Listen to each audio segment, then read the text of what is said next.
Good evening. Thanks for joining us for another Cleveland Public Library, the Next 400 digital discussion. My name is Chris Tanaka. I'll be your moderator once again.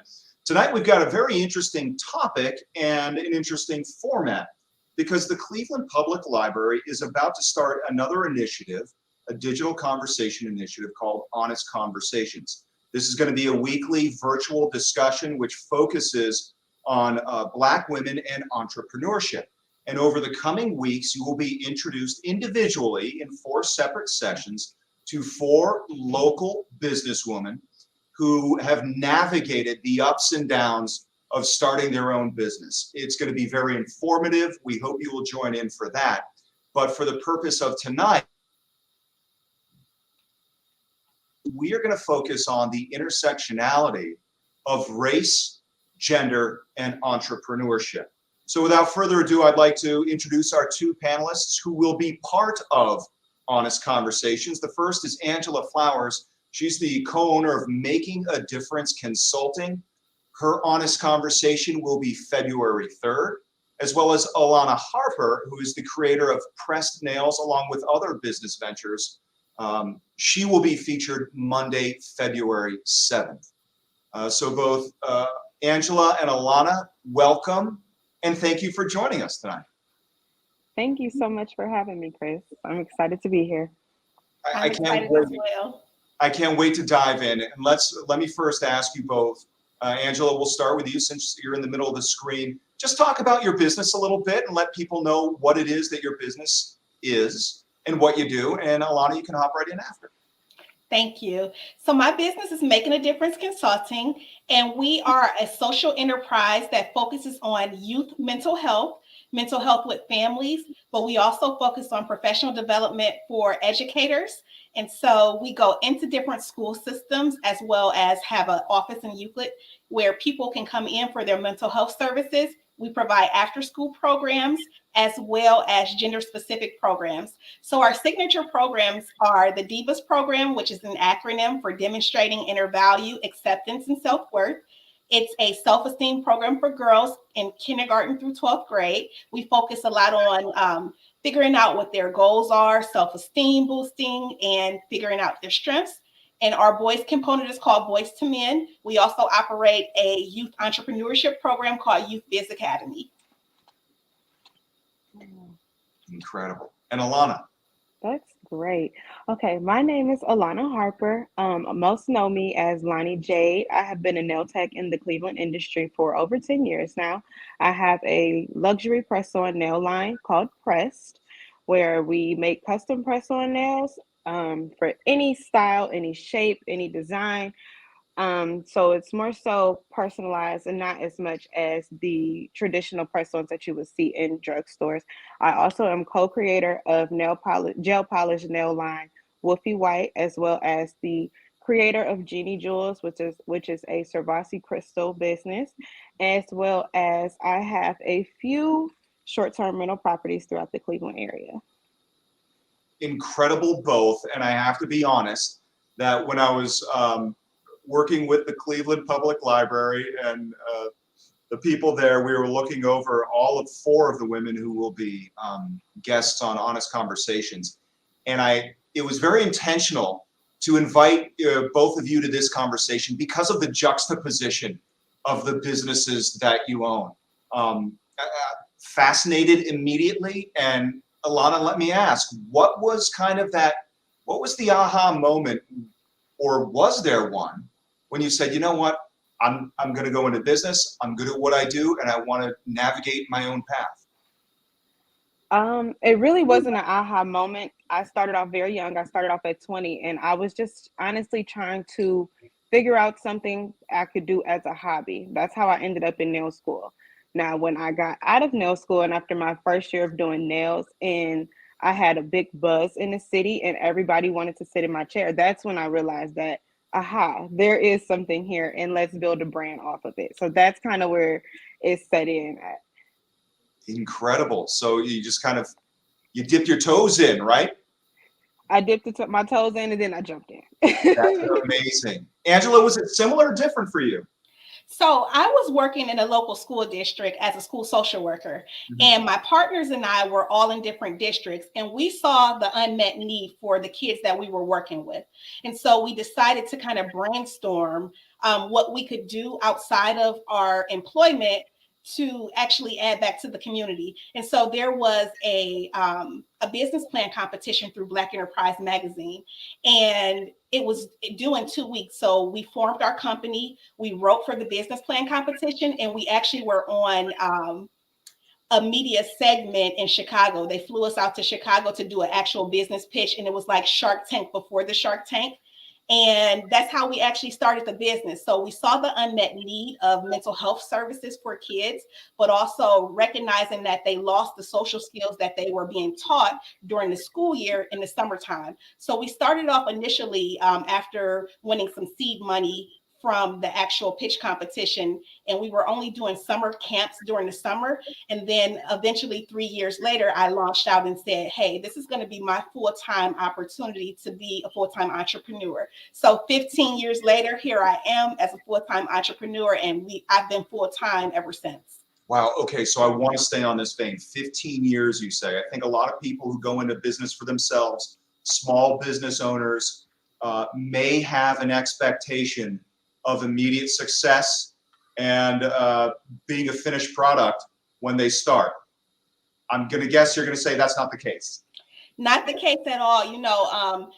A lot of times when we think about entrepreneurship, we see the glitz and glam of being your own business owner, not recognizing that there are a lot of struggles that occur within the first 3 to 5 years of being an entrepreneur, whether it's funding, whether it's actually expanding contracts, navigating the field. And so again, as a social worker, I didn't have a business background. So it was more of a trial and error.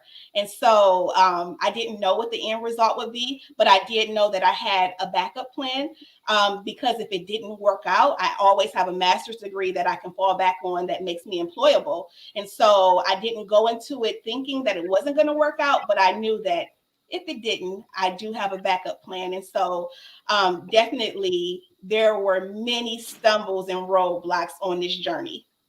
Really? Okay, we're going to delve into those. Alannah, did you hit any? I won't say I hit many. It was more so just making sure I kept myself encouraged for the most part. Acrylic was a big battle with me. I wasn't comfortable with it, even though my main clientele was acrylic nails. Me and acrylic had like a love and hate relationship. So it definitely took a lot of time on the side of me making sure that I continued to give myself time to step more deeper into my craft without being in such demand and not being able to truly grow. Interesting. So it sounds like you were focused on the craft itself, and Angela describes kind of a macro view of it, where she was looking at the business and the business plan itself.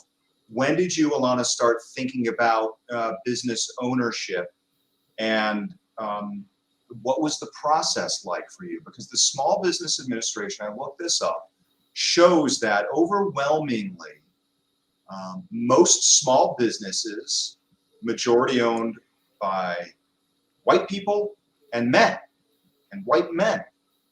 So as a Black woman, what challenges did you have, and what challenges did you face when you said, I'm going to do this?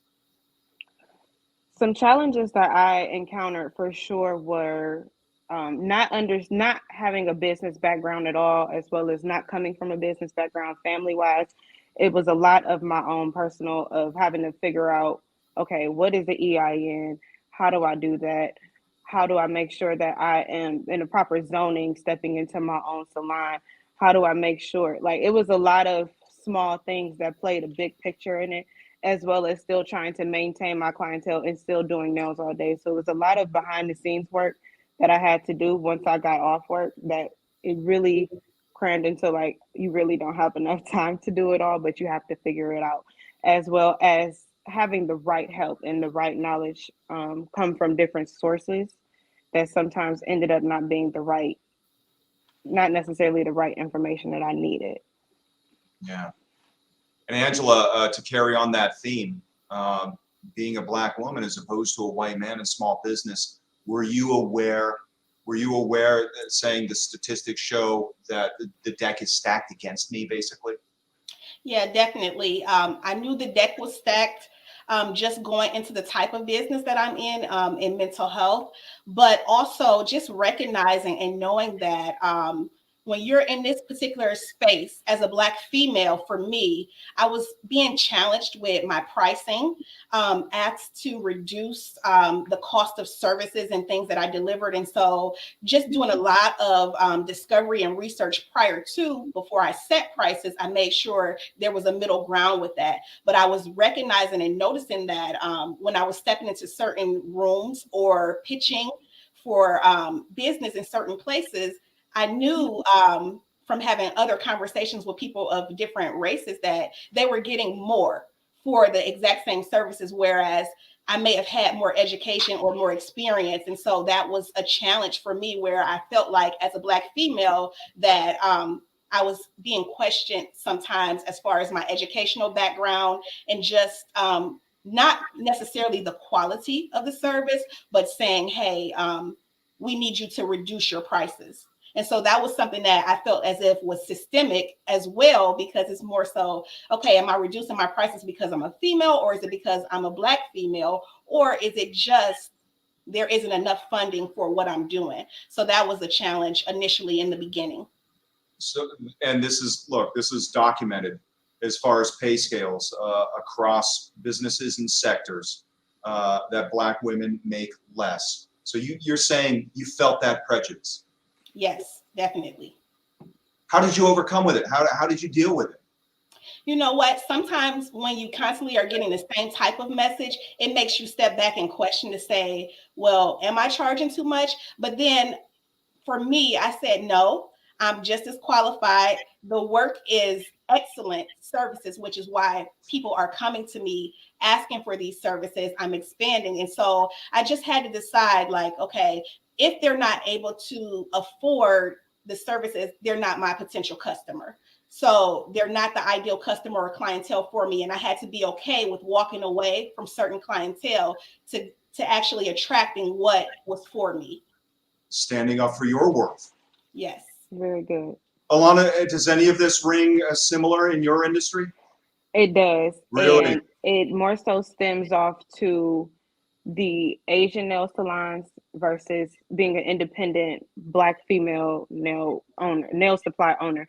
So it was an issue when it came to them not having availability as much as a actual salon. So they're comparing one person to a entire Asian nail salon that they don't mind paying the price and they don't get the type of service that they do, but they're comfortable with it just because they have they kind of have, in a way, it's like I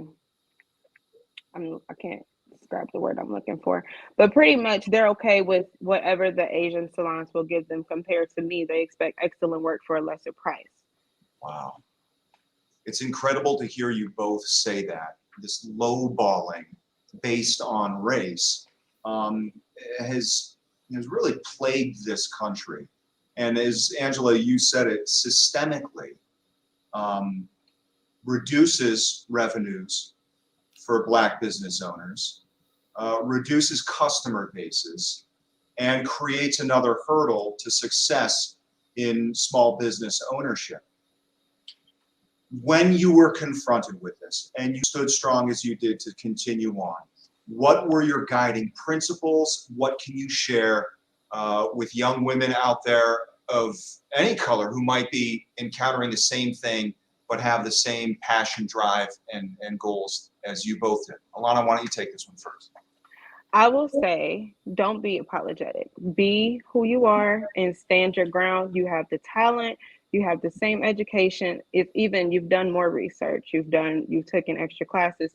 So just know that not every client is for you, and to still stand strong in your craft and stand strong with what you decided to build your brand is. Target doesn't compete with Saks. Those are two different stores. So if you go to Saks, you know what you're walking into. When you go to Target, you know what you're walking into, as well as Walmart. So there's a clientele for everybody. So stand strong, and the clientele that you are comfortable with having, with the price point that you're comfortable with, will come to you. Yeah. and regardless if it's a good or a service. Angela, what do you say to that question? I would say too, just like Alannah said, was stand on your ground. Stand with integrity. So knowing what your mission is and what the purpose is of your business, and making sure that whatever you're doing it with excellence and just pushing through. And so the doors of opportunity will open up. You'll meet the right people and the right connections, as long as you are doing things that you're passionate about. And so when you're passionate about a certain area, you're going to give all of your all in excellence.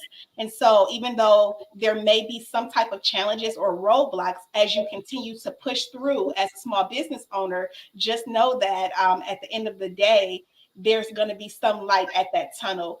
So it doesn't matter if you're doing a service or if you have a product that you're selling, just making sure that you're giving your all and that it's with excellence, of course.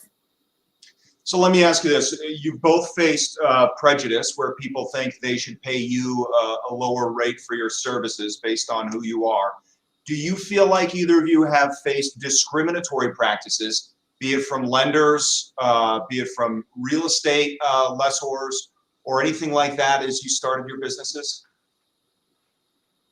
So I haven't had any of those practices, which is great. So the building that we're in, it was a fair rate. I feel like it was a fair rate. I haven't really gone through any type of lenders for my business. And so a lot of the costs were startup costs or using retirement money when I left my career, and using that as the seed money. And so I haven't had that particular issue, but I do know some other Black businesses that have had lending problems or problems with banks where they've gone in and they you have a large check, but they put an extra hold on your check. So I do know that has happened to me a couple of times, but I didn't look at it as discrimination. I was like, well, maybe this is just their policy. But I haven't really had that experience. Yeah, you may give them too credit. What about you, Alannah? I have on a very slight scale, going down to the nail stores that we had, the local nail stores that we have in Cleveland. When I first became a nail tech and I was just starting off, I had a lot of questions about products. And due to who owns the nail store, they weren't really helpful. But I could tell when someone else will walk into the nail store that they'll be more friendly and more comfortable with talking to them about anything. It was more so, I don't know, I couldn't tell whether it was because I was a newer nail technician entering the industry and I had never seen my face before, or if it was because of the color of my skin. As I continued to go to the store, they got more comfortable with me, but I will honestly tell you it took about 4 or 5 years for them to soften up to me. And it made me really feel away, especially considering the amount of money that I would bring to that store. However, I started to just outsource and find other ways to get the type of products I needed. And then when they noticed, I think they honestly had seen my Instagram, they seen my social media, and then they seen, okay, like this girl has some oomph to her and she has some clientele and she's a really good nail tech. Then they started lightening up to me. They would speak to me, they would start giving me free products and things like that. But it shouldn't take all of that for them to soften up to me. Yeah. You know, the daily stressors of being a minority in the United States is a grind. And the added stress from starting your own business, I'm sure, can be withering. With all of that, what did you lean on? Who did you lean on?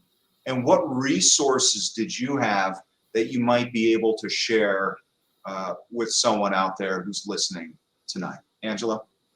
So I would like to say that I did have a lot of resources after I had been in the business for a few years. And so I ended up finding a local resource here in Cleveland, Jumpstart. And they're a nonprofit organization that helped with business development. And initially, it was just me and my partners initially for the first few years before we decided to expand and have consultants and other employees. And so Jumpstart really helped me find the value and be able to help scale up. And so those resources that they were able to provide, business development, a cohort that I was in, actually helped with growth development and helped me from the business standpoint of the side of growing and giving me some tools and resources. I also was able to tap into the Urban League and going through their bankable series where we took a series of classes just to get ourselves as minority business owners up to par before we asked for money from the banks. And then also Cleveland Foundation has been wonderful with supporting the business, with being able to give some grant dollars towards the work that we do, especially focused around mental health. And so being able to have just those nonprofit organizations wrap around minority businesses is something that hopefully other business owners that are tuning in that haven't tapped into those resources are able to then tap into some of the networking events, find out what's offered that you personally may not have to pay for out of pocket, because these nonprofits are here to actually assist us in development and to help you with launching and scaling up. But then also having the support from my family. When I first started the business, I was a new mom. I had a newborn, and just actually navigating that in addition to being a single mom at that, and navigating being a mom, but then also launching a business. So having my family help to support me was something that just kept me going, and my friends, where I wasn't as stressed. But definitely that network, that ecosystem, that those nonprofit organizations that help with business development is something that has taken me to the next level. And those nonprofits that you mentioned, I want to stress there's cultural competence there, right? That specifically when you go in, it's not just X's and O's about starting a business, but as you mentioned, X's and O's of starting a business as a minority and as a female, correct? Yes. Yeah. Definitely. Yeah, incredible. Alannah, what about you? Who or what has been your support network on your travels? My support system for sure is my family, as well as I did receive a lot of help from I don't want to mess up the name, but I think I'm going to mess it up. It's Small Business for Women. Okay. That's an organization in Cleveland. They helped me out with understanding what an EIN was for. And then when it came to doing my taxes and things like that, they were a great help, because I will say I was very, very lost. As well as I used a lot of YouTube research, as well as Business for Dummies. That all of those were my help at the time. Yeah, I mean, look, wherever you can find it. I love how this discussion has gone, because you're both successful, but you've both traveled to very different roads to get to where you are. This is exceptional. And I will say, me listening to what Angela had to say, I didn't even know that these type of resources were available. So I'm learning here too. It's good to know that. I had no idea. It's an ongoing process, isn't it? Yeah, it really is.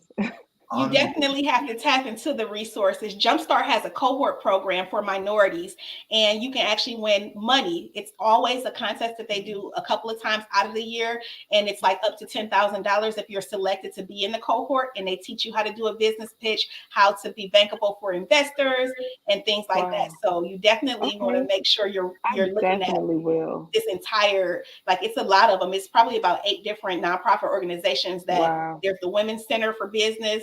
It's a lot of them that focus on Greater Cleveland Partnership, but they focus on helping minorities to expand. Okay, thank you. Yeah. You're welcome. And for anyone watching now, the great thing about these discussions is they exist in perpetuity on the Cleveland Public Library's Facebook page, so you can go back and reference these discussions in case you miss it as we're talking and conversing here. Just go back once the video is posted, and you can pause it and restart it and write down, take notes on all of these incredible organizations that support strong individuals and strong women such as yourselves as you embark on this. Okay, so I want to circle back. Honest Conversations is going to be with the Cleveland Public Library. You are each featured individually, talking specifically about launching your business as a Black woman in 2022 now. Thursday, February 3rd, Angela will be live from 4:30 to 6, and then on Monday, February 7th, Alannah will step up. And as you heard from each of them today, they have taken different paths. They're in different industries, even different sectors. but there are constancies and similarities to their experiences, to their travels to get to where they are now and where they'll be in the future. I want to leave with a closing thought from each of you, if you will, as we explore and have explored this intersectionality of race, gender, and entrepreneurship here. What is the singular piece of advice, Angela, that you will give to a young, talented, aspirational Black woman in Cleveland today or anywhere else in the country who has big dreams about starting her own business, who may be facing, or I should say likely facing, more uncertainties, prejudice, and racism than white male counterparts do when they decide to start their own business? I would tell them to find something that they're passionate about. So focusing on what your passion is and what your purpose is, because your passion plus purpose is going to make you some type of profit. And so continuing to look for resources, look for champions of the work that you do, look for advocates that can help you get to the next level. Find a mentor that's in the field or in the industry and use that mentor to kind of bounce questions and ideas off and ask them how they got to where they are, so you can actually just have some of that insight to help you as you continue to grow, and making sure that you are able to just ask the questions and use resources and just be able to just have that support network for yourself. Entrepreneurship is hard. You're going to work lots of hours to get to where you want to be, but in the end, it's going to be worth it. So being able to take what you love to do, turn it into something that you can monetize, but then also making sure once you do get to where you want to be, you are reaching back and you are then serving as a mentor to someone else that is coming up next. Amen to that. Alannah? Great. I will say, for one, be fearless. Never feel like it's too many people in this industry or there's already so many people doing this. No, nobody has a you and somebody needs a you. So whatever service you have to offer, do it. Never stop learning. Never feel like, okay, I know enough to go on for the rest of my days. Things are always changing, so always stay at the top of your game. Make sure you continue to educate yourself in any way, shape, or form that you have to stay on top of your game. And always be kind to others. Honestly, I feel like that's the best type of karma that you can ever have, is being nice to others, because it'll always come back on you. As well as once like Angela said, always reach back to pull someone else up with you. It takes a village in whatever you're doing. So never feel like you can't help someone else, because if anything, you guys can, in a way, be like a seesaw. You can help each other.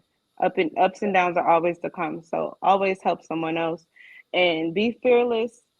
No matter how hard one day was, that's not the forever. So continue to push through. There'll be times where it's like months and months of just, it seems like one thing after another and everything is going to go wrong. No, one day everything is going to go right. So just continue to persevere through whatever is challenging you. And honestly, challenges is what helps you grow and be the best that you can be. So never stop.